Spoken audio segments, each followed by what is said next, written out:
کچھ چیزیں ہیں جو تقدیر کو بدل سکتی ہیں. ایک نظر، بری نظر ہوتی ہے نا، وہ بدل دیتی ہے. دعا بدل دیتی ہے. صدقہ بدل دیتا ہے. تو اگر آپ اللہ کے راستے میں صدقہ کرتے جا رہے ہیں، فار ایگزامپل بچوں پہ کوئی حادثہ آنا خدا نہ خواستہ، یا آپ پر کوئی حادثہ آنا ہے، نبی صلی اللہ علیہ وآلہ وسلم نے فرمایا ان الصدقۃ لتطفئ غضب الرب. صدقہ ایک ایسی چیز ہے جو اللہ کے غصے کو بھی ہٹا دیتا ہے.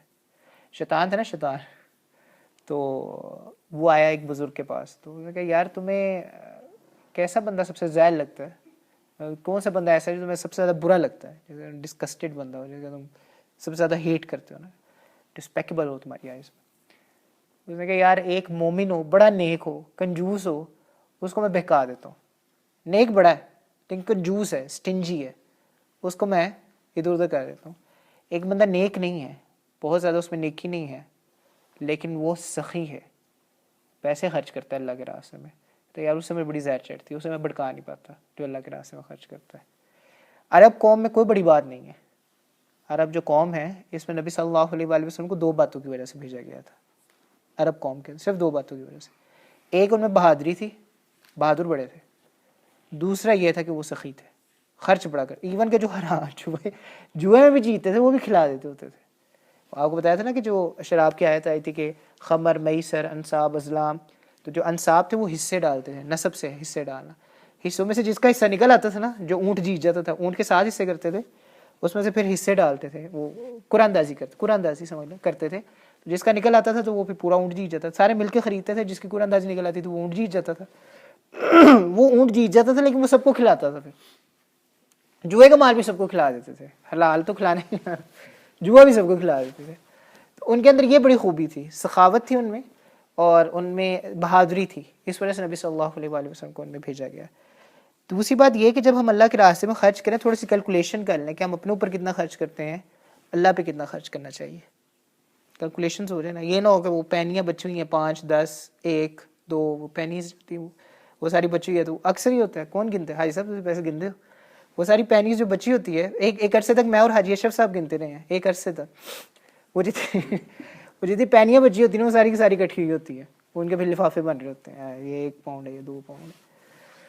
تو یہ بھی ذرا حساب کر لیں کہ اللہ نے یہ نہیں کہا کہ میرے راستے میں خرچ کرو، جو دل جاتا ہے خرچ کر لو. اللہ نے یہ بھی کہا کہ میرے راستے، جیسے ابو دحدہ نے کہا کہ 2 باغ ہیں اور آپ گواہ رہنا کہ اچھا والا باغ میں اللہ کے راستے میں خرچ کرو. ہم خیر اچھا والا تو نہیں کر سکتے، لیکن جتنی بھی ہماری ویلتھ ہے اس میں سے 1 حصہ، مطلب 1/3 ہم اللہ کے راستے میں خرچ کر لیں. اگر لیٹ سے ہماری تنخواہ جو ہے، اور بالکل اللہ تعالیٰ نے یہ کہا ہے کہ قل العفو، جو آپ نے خرچ کرنا ہے وہ آپ کی ضرورت سے زیادہ کو ہو، اس کو آپ خرچ کریں. لیٹ سے آپ کی جو سیونگز ہے، لیٹ سے مثال کے طور پہ آپ کی سیونگ ہر ہفتے کی 30 پاؤنڈ ہے.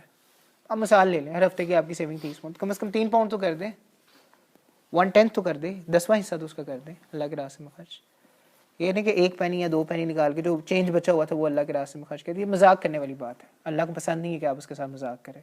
اللہ ایک ایسی ہستی نہیں ہے جس کے ساتھ ہم مذاق کر سکتے ہیں، تو اللہ کو پسند نہیں ہے. تو پہلا ہے تو یہ کہ اگر آپ کو پیسے نہیں ہیں تو بہت ساری چیزیں جس سے آپ کر سکتے ہیں. پیسے ہیں تو ضرور خرچ کریں، اللہ زیادہ کر کے دے گا. تیسری بات، پیسے ہیں تو خرچ کریں، اللہ آفات سے آپ کو بچا لے گا. چوتھی بات، کتنے خرچ کرنے چاہیے؟ آپ کی سیونگز میں سے ہیں تو خرچ کریں اتنا جتنا آپ کو مناسب لگے، اتنا خرچ کریں اور ریگولر بیسس پہ خرچ کریں. اب آپ کے پاس حلال تھا، طیب تھا، آپ نے خرچ بھی کر لیا، اچھی کوانٹٹی میں بھی خرچ کر دیا، اللہ کے راستے میں خرچ کر دیا.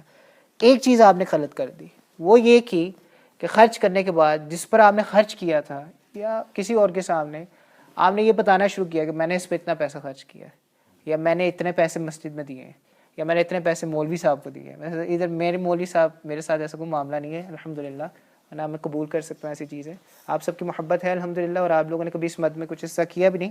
لیکن بہرحال صدقہ خیرات کے حساب سے اگر کوئی شخص کسی کو دیتا ہے پیسے اور اس کے بعد اس پہ احسان جتاتا ہے، یا کسی کو اس نیت سے پیسے دیتا ہے کہ کل کو میں اس سے کوئی کام لوں گا یا اس کے کوئی فیور لوں گا، اس سے کوئی فیور لوں گا. یہاں پہ تو نہیں ہے ایسا معاملہ، پاکستان میں ہے. میری والدہ خود اس چیز کا شکار ہے، اس لیے میں آپ کے سامنے بات کر رہا ہوں. گھروں میں کام کرنے والے لوگ آتے ہیں اور اکثر وہ ایڈوانس مانگتے ہیں، ان کی ضرورت ایسی ہوتی ہے کہ وہ ایڈوانس مانگتے ہیں. جب ان سے ایڈوانس ان کو دے دیا جاتا ہے اس وقت یہ سوچ کے نیت کر کے دیا جاتا ہے کہ ان کی مدد ہو جائے گی، خیر خواہی ہو جائے گی. لیکن جب وہ لوگ کام کاج کرنے میں تھوڑی بہت اونچ نیچ کرتے ہیں، کیونکہ وہ لوگ obviously at the end of the day انسان ہیں، اور کچھ وہ تھوڑے سے کام چور بھی ہوتے ہیں، تو اگر وہ کام چوری کرتے ہیں یا کام میں اوپر نیچے کرتے ہیں تو ان کو بتایا جاتا ہے کہ دیکھو اس وقت میں نے تمہیں اتنے پیسے دیے تھے اور اس وقت میں نے تمہیں اتنے پیسے دیے تھے اور اب تم ایسا کیوں کر رہے ہو. اس کی وجہ سے نیکی ضائع ہو جاتی ہے، کی وجہ سے نیکی بالکل برباد ہو جاتی ہے۔ انسان سے توقع ہی نہیں کرنی چاہیے اگر آپ نے اس کو اللہ واسطے کچھ دیا۔ ایک تو یہ کہ آپ نے اس کو اللہ واسطے نہیں دیا، آپ نے اس کو قرض دیا تھا اور آپ نے اس سے ایک متعین ڈیٹ رکھی تھی کہ میں نے اس ڈیٹ پہ تم سے واپس لینا ہے۔ ایک تو یہ چیز ہے، ایک تو یہ صورتحال ہے کہ میں نے حاجی امیر صاحب کو 5 پاؤنڈ یا 10 پاؤنڈ دیے تھے، حاجی صاحب نے مجھ سے کہا تھا میں کل آپ کو واپس کر دوں گا۔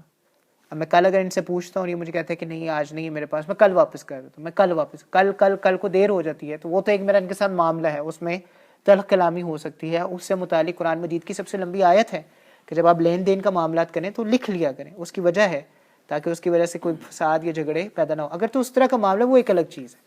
اللہ واسطے کچھ دے دیا ہے، اللہ کا سوچتے ہوئے آپ نے کسی کو کچھ دے دیا ہے، پھر انسان سے توقع نہ کی جائے کہ وہ اس کو واپس کرے گا، اللہ ہی سے توقع کی جائے کہ وہ اس کو واپس کرے گا۔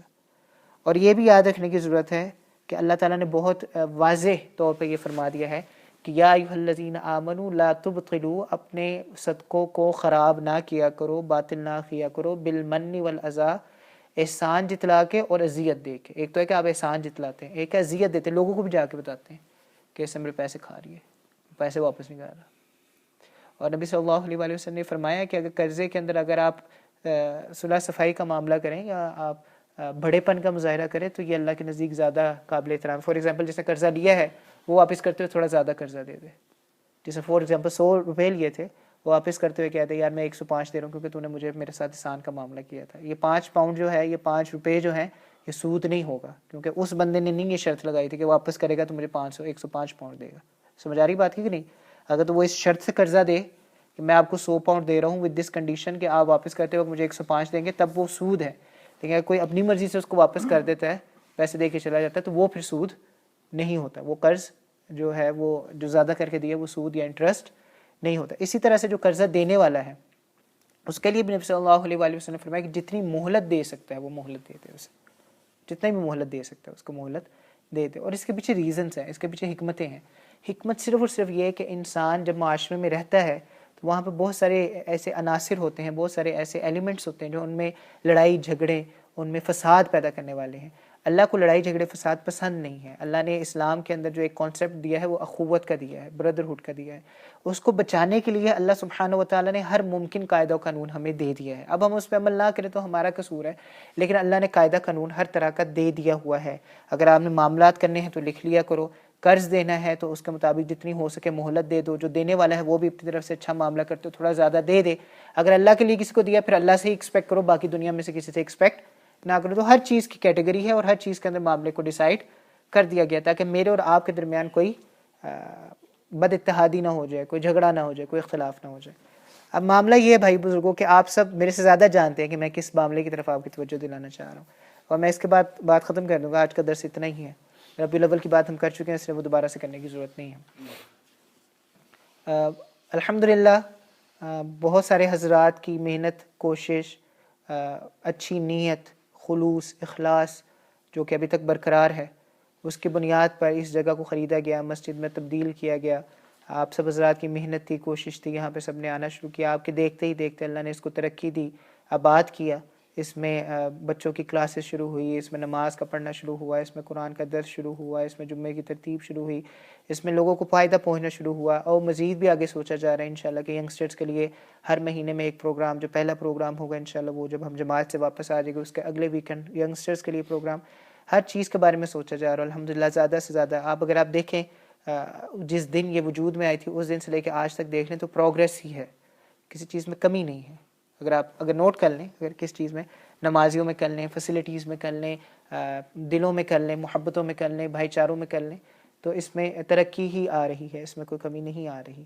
جن لوگوں نے محنت کوشش کر کے اپنی جیبوں سے پیسے نکال کے اس جگہ کے لیے دیے اور اس جگہ کو وجود دیا اور اس جگہ کے لیے انہوں نے محنت اور کوشش کی، اس کا صلہ اللہ دینے والے ہیں، اس کا صلہ میں اور آپ نہیں دے سکتے ہیں۔ یہ ضرور ہے کہ یہ بنا کیا جائے کہ جن لوگوں نے پیسے دیے ہیں ان کے ساتھ اگر کوئی کمٹمنٹ ہوئی ہے تو اس کو بھی ایکسپلائٹ کیا جائے، یہ بھی ضروری نہیں ہے کہ اس کے ساتھ بھی اس طرح سے کیا جائے، کیونکہ اللہ یہ بھی فرماتے ہیں کہ وَأَوْفُوا بِالْعَهْدِ إِنَّ الْعَهْدَ كَانَ مَسْئُولًا، ہر چیز کو اس کے معیار میں رکھا جائے۔ وَأَوْفُوا بِالْعَهْدِ إِنَّ الْعَهْدَ كَانَ مَسْئُولًا، اگر وعدہ کیا تو وعدہ پورا کرو، کیونکہ وعدہ پورا نہیں کرو گے تو اس کے بارے میں سوال کیا جائے گا۔ تو اگر کوئی وعدہ ہے، کوئی کمٹمنٹ ہے تو اس پہ بھی پورا رہا جائے۔ But at the same time جنہوں نے اللہ واسطے دیا ہے، میں ان کی بات کروں، جنہوں نے قرض سمجھ کے دیا ہے وہ الگ بات ہے، ان سے میں مخاطب نہیں ہوں. ان سے میں مخاطب صرف اس صورت میں ہو سکتا ہوں جب سورہ بقرہ کی آخری آیت آئے گی جس میں اللہ سبحانہ و تعالیٰ کہہ رہے ہیں کہ ہر معاملے کے اندر لکھت پڑھت کر لیا کرو، گواہ مقرر کر لیا کرو، ہر چیز کو لکھا کرو، ڈیفائن کیا کرو، تاکہ کل کو جا کے کوئی بندہ یہ نہ کہہ سکے میں نے تو یہ کہا ہی نہیں تھا. وہ بات پھر وہاں پہ آئے گی.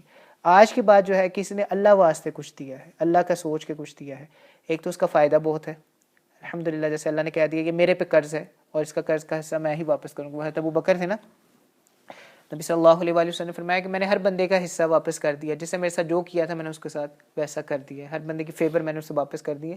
یعنی ابو بکر کی فیورز اتنی بڑی ہے کہ میں واپس نہیں کر سکتا، اللہ ہی واپس کرے گا قیامت کے دن. تو یہ اتنی بڑی آپ فیور کر رہے ہیں کہ یہ بندہ آپ کو واپس نہیں کر سکتا، اللہ ہی آپ کو قیامت کے دن واپس کرے گا. دوسری بات یہ کہ یاد رکھیے کہ جس درخت پہ پھل لگا ہوتا ہے اسی درخت کو لوگ پتھر مارتے ہیں. لوگ گنجے درخت کو پتھر نہیں مانتے. جب آپ اتنا بڑا عمل کریں گے، اللہ کا قرب حاصل کرنے کی کوشش کریں گے، تو لوگ آپ کو پتھر ماریں گے، لوگ آپ کے لیے مشکلات کھڑی کریں گے. یہ ایک قاعدہ ہے، قانون ہے. آپ اللہ کے قریب ہونے کی کوشش کریں، آپ کے لیے اتنی ہی مشکلات آئیں گی. یہ قاعدہ قانون ہے. تو اگر اس معاملے میں تھوڑا صبر کا مظاہرہ کرنا پڑ جائے تو کوئی بری بات نہیں ہے، اس میں کوئی ایسا نہیں. آپ یہ ذہن میں رکھا کریں. جب بھی میں آپ کے ساتھ اپنا تجربہ شیئر کر لیتا ہوں. کل میں سارا دن فاروق صاحب کے ساتھ تھا اور ہم لوگوں نے پرنٹ آؤٹس لیے اور پتہ نہیں کیا کیا کیا، اور سارا دن کی محنت تھی، کوشش تھی. اس کے بعد میں واپس آیا، آتے ساتھ ہی میں کلاس میں بچوں کی چلا گیا. باہر نکلا، میری والدہ کا فون آیا اور وہ تھوڑی غصے میں تھی، وہ کچھ بات کر رہی تھی. میرا اس ٹائم موڈ بالکل ٹھیک نہیں تھا اور میں بہت تھکا ہوا تھا. اور میری والدہ کے ساتھ کل آپ لوگوں نے میرے سب نے نوٹس کر ہی لیا ہوگا، کل آپ سب نے مجھے دیکھ لیا تھا. تو میری اپنی والدہ کے ساتھ جو تھی وہ بات تھوڑی سی اوپر نیچے ہو گئی، اور اس کے بعد میں کافی ڈسٹرب رہا. میں رات کو سو بھی نہیں سکا. میں یہی سوچا تھا کہ میں کس منہ سے عشاء کی اور فجر کی نماز پڑھاؤں جب میری ماں مجھ سے ناراض ہے، یا میں کس منہ سے درس دوں، یا میں کس منہ سے دین کی بات کروں جب میری ماں مجھ سے ناراض. جو بندہ والدین کا نہیں احترام کرتا اس کو کیا ضرورت ہے دین سے منہ سے بڑی بڑی باتیں کرنے کی.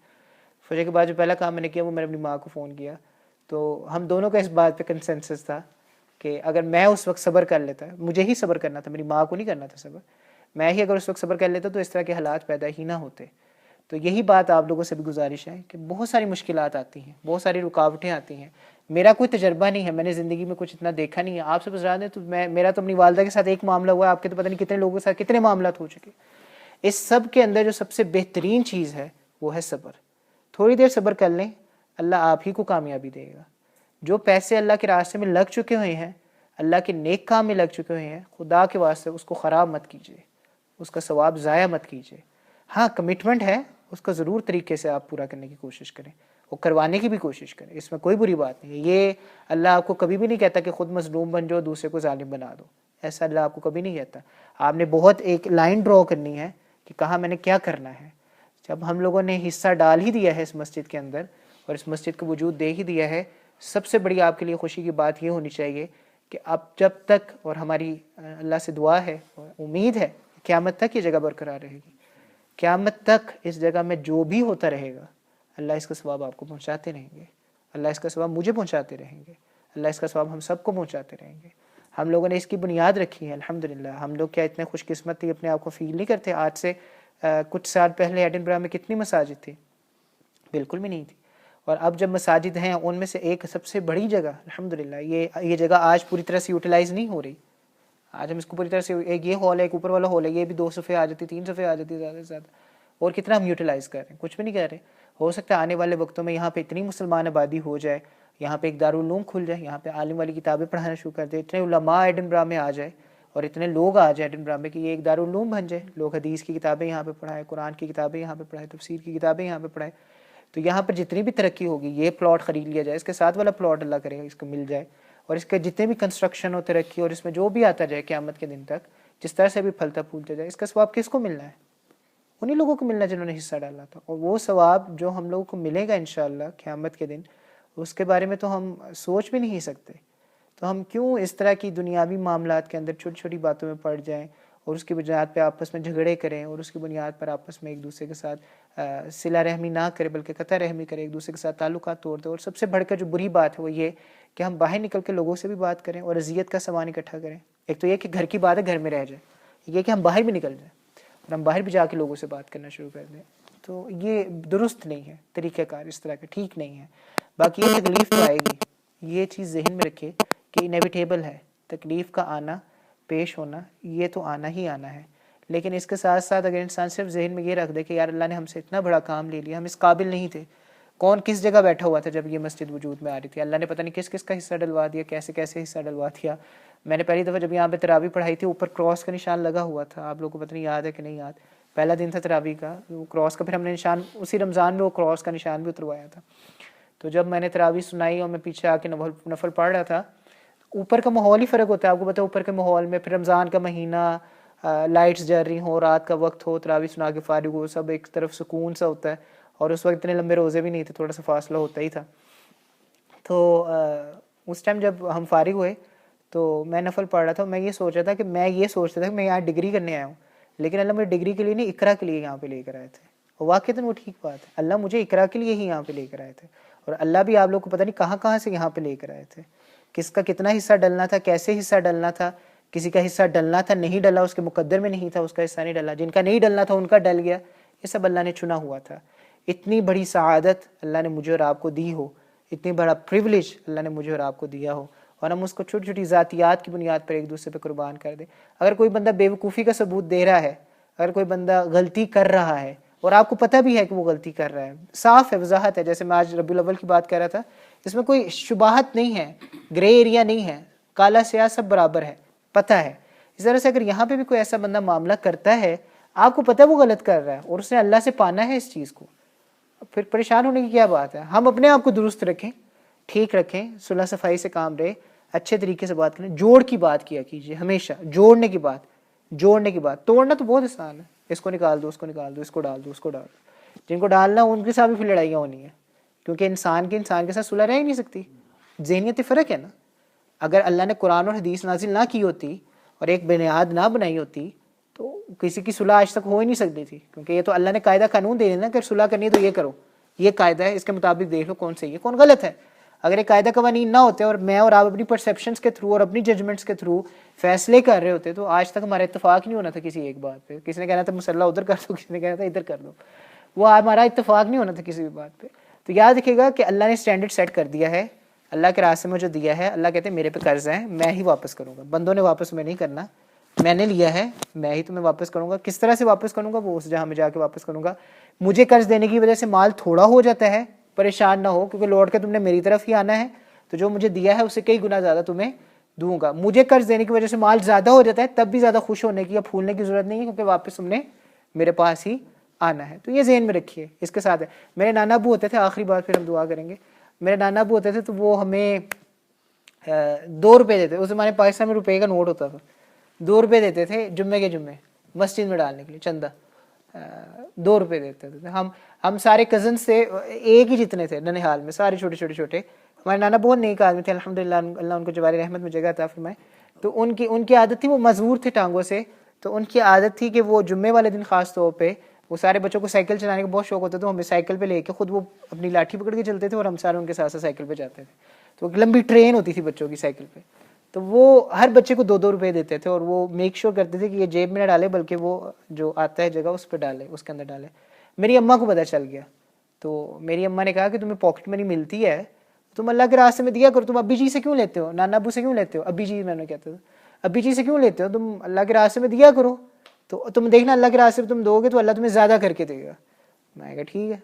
میں نے 2 روپے دینا شروع کر دیے. وہ ویسے میری ماں نے پہلی دفعہ کیا، اس کے بعد نہیں کیا میرے ساتھ. تو وہ میں نے 2 روپے دیے. تو میں جمعے کے بعد اکثر بچے آگے سو جاتے ہیں، تو میں بھی آگے سو گیا، تو میں تکیے کے نیچے 4 روپے رکھ دیے. تو جب میں سو کے اٹھا تو میں نے کہا دیکھو تمہیں اللہ نے اور دیا کہ نہیں دیا. میں تکیہ اٹھا کے دیکھا تو وہ 4 روپے. تو میرا ایمان بڑا پکا ہو گیا اس کی وجہ سے. تو میں ہر ہفتے دیتا تھا، اپنے پیسوں میں سے دیتا تھا، لیکن وہ پہلی دفعہ 4 روپے ہوئے تھے، اس کے بعد 4 روپے کبھی پہلی دفعہ 4 روپے. لیکن یہ ایک چیز ہے، ایمان ہے، ایمان کی بات ہے. میں نے آپ نے اللہ کے راستے میں کچھ دینا اور ڈبل ٹرپل ہو کر ہی واپس آنا. اور یہ تجربے کی بات ہے. آپ دے کے دیکھیے، رہ یہاں پہ ہی جانا سب کچھ. آپ نے جو کمایا ہے کیا ہے وہ آپ کے بچوں کو مل جانا ہے، انہوں نے جو کمانا ہے وہ ان کے بچوں کو مل جانا ہے. تو اپنی کچھ انویسٹمنٹ کر لیں آگے کے لیے. تو اللہ سبحانہ و تعالیٰ سے دعا ہے کہ ہم نے جو کچھ اللہ کے راستے میں خرچ کیا ہے، اللہ ہمیں اس کی حفاظت کرنے کی توفیق نصیب فرمائے.